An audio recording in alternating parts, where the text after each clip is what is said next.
సుమన్ టీవీలో మీ business promotions కోసం ఈ కింది నెంబర్ను సంప్రదించగలరు.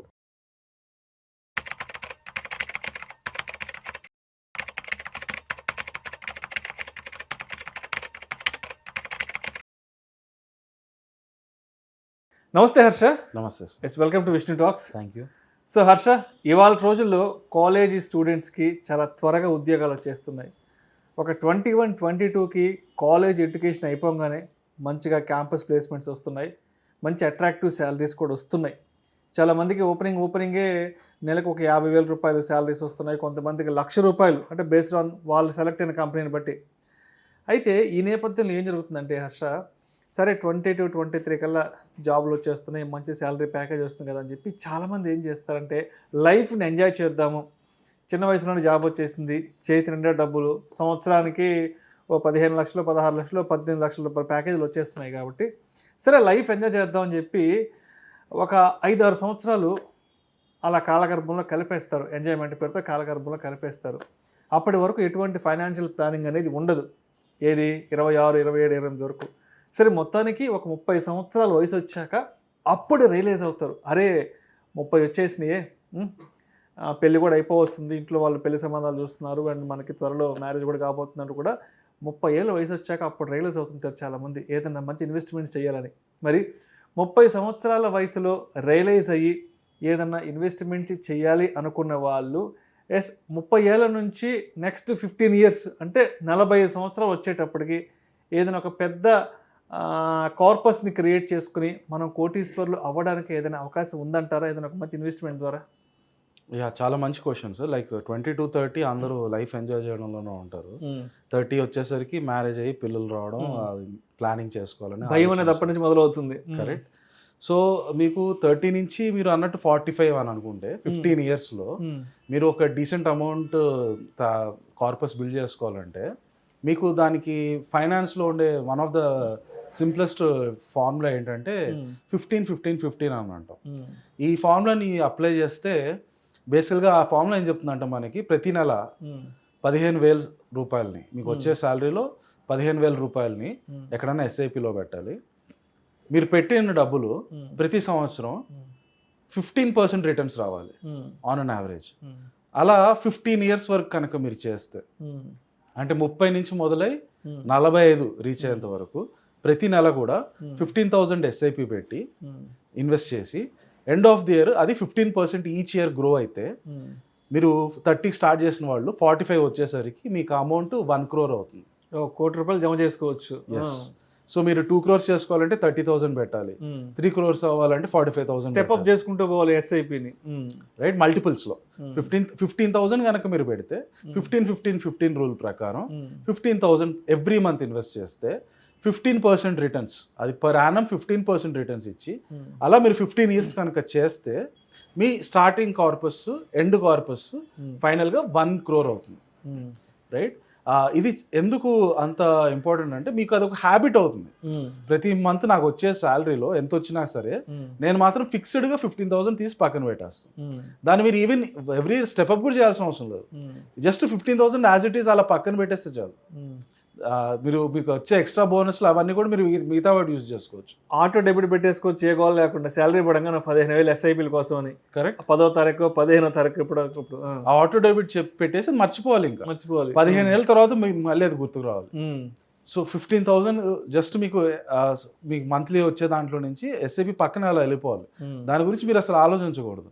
అలా మీరు 15 ఏళ్ళ తర్వాత చూసుకుంటే ఆ కార్పస్ మీకు 1 crore అవుతుందంటే ఇది అంతా ఏంటి, వితౌట్ మనం ఎటువంటి స్టెప్ అప్ చేయట్లేదు.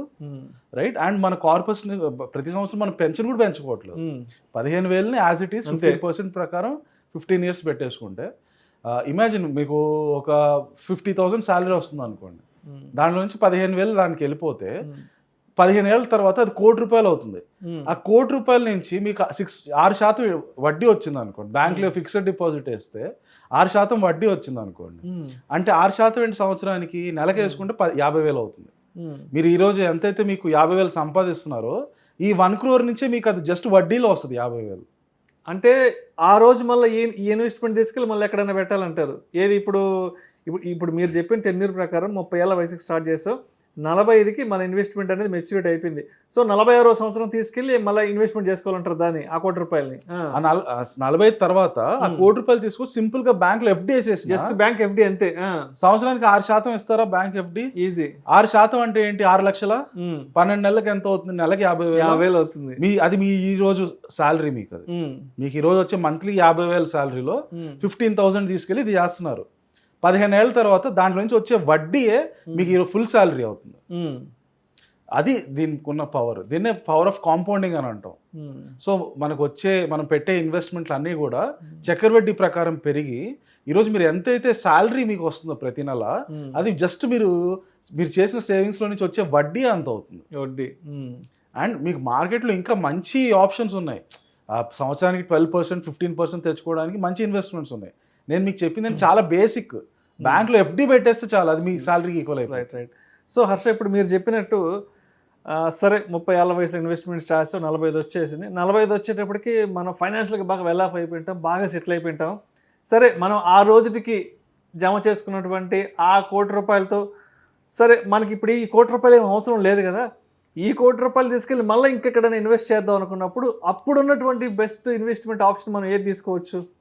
సో మీకు ఉండే ఇన్వెస్ట్మెంట్ ఆప్షన్స్ అన్నిట్లో కూడా మార్కెట్లో రిస్క్ ఆప్టిమైజ్ అంటే కొన్నిట్లో చాలా సేఫ్ ఉంటాయి.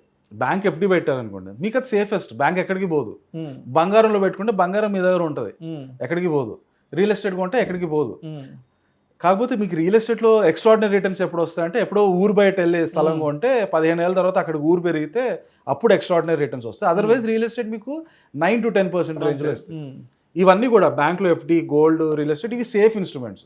సేఫ్ కాబట్టి వాటి రిటర్న్స్ కూడా మీకు 7 to 10%, 12% మ్యాక్సిమం ఉంటుంది. కొంచెం ఎక్కువ రిటర్న్స్ రావాలంటే 12%, 13%. అట్ ద సేమ్ టైం మరీ బీభత్సమైన రిస్క్ ఉండకూడదు. ఎందుకంటే మీకు ఒక్కొక్క స్టాక్ సెలెక్ట్ చేసుకున్నారనుకోండి, అది చదివేదానికి అనలైజ్ చేసుకోవడం చాలా టైం పెట్టాలి, దాంట్లో రిస్క్ ఎక్కువ ఉంటుంది. ఇవన్నీ వద్దనుకుంటే సింపుల్గా నిఫ్టీ ఏదైతే మార్కెట్ ఇండెక్స్ ఉంటుందో, సెన్సెక్స్ కానీ నిఫ్టీ కానీ ETF అని ఉంటుంది. అది మీకు సేఫెస్ట్ ఇన్స్ట్రుమెంట్. ఈ గోల్డ్, మీరు వేసుకున్న చిట్ ఫండ్స్ కానీ, బ్యాంక్ FDలు కానీ, బేసిక్ రియల్ ఎస్టేట్ కానీ, వీటన్నిటికీ మించి ఎక్కువ రిటర్న్స్ వస్తుంది. 12 to 15% రేంజ్లో వస్తుంది. అండ్ మీకు దాంట్లో చాలా అనాలిసిస్ చేయాల్సిన అవసరం లేదు, రిస్క్ ఎక్కువ ఉండదు. ఎందుకంటే నిఫ్టీయే పోయిందని అంటే దాని అర్థం ఇండియా మునిగిపోయినట్టు. అలాంటి టైంలో మీ దగ్గర డబ్బులు ఉండి పెద్ద ఉపయోగం లేదు. నిఫ్టీ ఎక్కడికి పోదు. నిఫ్టీలో మీకు 12 to 15% డీసెంట్ రిటర్న్స్ ఎప్పటికీ వస్తుంది. సో 45 years తర్వాత కూడా మీరు మనీని ఇంకా గ్రో చేయాలనుకుంటే బెస్ట్ ఆప్షన్ మీకు నిఫ్టీ ETF. సేఫ్గా మీ ₹1,00,00,000 అక్కడే ఉంటుంది. దాంట్లో నుంచి ఆన్ అండ్ యావరేజ్ 12 నుంచి 15% మీకు ప్రతి సంవత్సరం రిటర్న్స్ వస్తూనే ఉంటాయి. సో హర్ష, ఇప్పుడు మీరు చెప్పినట్టుగా 45 సంవత్సరాలు పూర్తయ్యేటప్పటికి ₹1,00,00,000 వచ్చేసాయి కదా. సరే ఆ రోజుకి ఇంకా ₹1,00,00,000 అవసరం లేదనుకొని ఇంకొక 15 years మళ్ళీ ఆ ₹1,00,00,000 తీసుకెళ్ళి మనం మ్యూచువల్ ఫండ్స్లో లంసమ్ ఇన్వెస్ట్మెంట్ కనుక చేసుకొని 60వ ఏట తీసుకుందాం అనుకుంటే అప్పటికి రిటర్న్స్ ఎట్లా ఉంటాయి? సో ఈ 1 crore యాజ్ ఇట్ ఈస్ లంసమ్గా మీరు మళ్ళీ ఇన్వెస్ట్ చేసేసి 15 years వరకు అసలు దాన్ని టచ్ చేయకుండా ఉంటే ప్రతి సంవత్సరం అక్కడ కూడా మళ్ళీ 15% రిటర్న్స్ మనం అనుకుంటే ఎండ్ ఆఫ్ దట్ 15 అంటే మీరు రిటైర్ అయ్యే టైం 60 ఏళ్ళు అప్పటికి 8 కోట్లు అవుతుంది. 8 కోట్లు, 1 కోటి 8 కోట్లు అవుతుంది 15 ఏళ్ళు. ఎంత CAGR అన్నారు? 15% CAGR. ఓకే. ఒకవేళ మీకు 15 దొరకట్లేదు, 12% రిటర్న్స్ లో చేసుకున్న 5.5 కోట్లు అవుతుంది. 5.5 కోట్లు అవుతాయి. సో మీరు 12 to 15% రేంజ్ తీసుకుంటే 5.5 నుంచి 8 కోట్ల మధ్యలో అవుతుంది. అంటే ఈ లంసమ్ ని మీరు యాజ్ ఇట్ ఈస్ 45 ఏళ్ళప్పుడు ఒక లంసమ్ గా ఇన్వెస్ట్ చేస్తారు, 15 ఏళ్ళు దాన్ని టచ్ చేయరు. ఎప్పుడైతే రిటైర్ అవుతారో 60 ఏళ్ళకి అప్పుడు వెళ్ళి చెక్ చేసుకుంటే 12 to 15% కనుక రిటర్న్స్ వస్తే దానికి 5.5 నుంచి 8 కోట్ల మధ్యలో డబ్బులు వస్తాయి మీకు.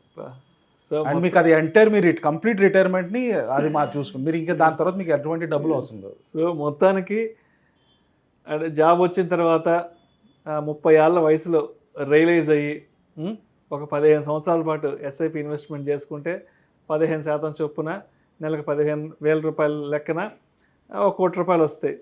సరే 45 వయసు వచ్చేటప్పటికి సరే ఇప్పుడు మనం వెల్ సెటిల్ అయిపోయాం, ఈ ₹1,00,00,000తో మనకేం పనిలే అని చెప్పి దాన్ని తీసుకెళ్ళి మళ్ళీ ఒక లంసమ్ ఇన్వెస్ట్మెంట్గా చేసుకొని 60 ఏట తీసుకుందామని అనుకుంటే అప్పటికి 12% చొప్పున 5-5.5 కోట్లు వస్తే 15% చొప్పున 8 కోట్లు వస్తాయి. So that is nothing but power of compounding and long term investment. Correct 100%. Power of compounding ఇదంతా జరుగుతుంది.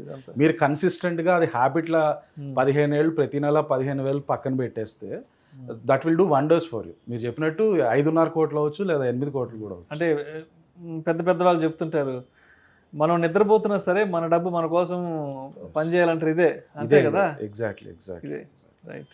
Thank you so much sir. Thank you.